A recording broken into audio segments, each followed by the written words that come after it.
Hello guys, എൻ്റെ ഞാൻ സ്കൂളിൽ പോയപ്പോൾ മീഷോന്ന് ഒരു സ്ക്രൂ മേടിച്ചായിരുന്നു. അത് 11-ാം തീയതി വരുമെന്ന് പറഞ്ഞ് 7-ാം തീയതി ഞാൻ അൺബോക്സ് ചെയ്യാൻ പറയാണ്.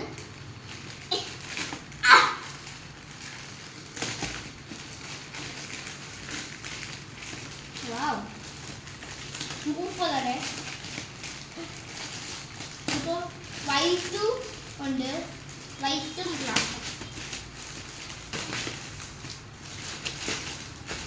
എനിക്ക് വലുതാണ്, എൻ്റെ കാലുണ്ടാ ഇത്രേ ഉണ്ട്.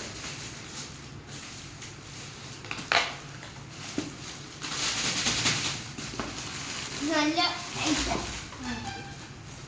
നല്ല ഷൂ ആണ്. നമുക്ക് കൊള്ളല്ലേ. ഇത് ഉമ്മണിയും കൂടെ കല്ലോ, എൻ്റെ കാലിൻ്റെ ഉമ്മണി കല്ലോ നല്ലതാണ്. അപ്പോൾ ഞാൻ ഇന്നത്തെ അൺബോക്സിങ് കഴിഞ്ഞു. എല്ലാവർക്കും ബൈ ബൈ.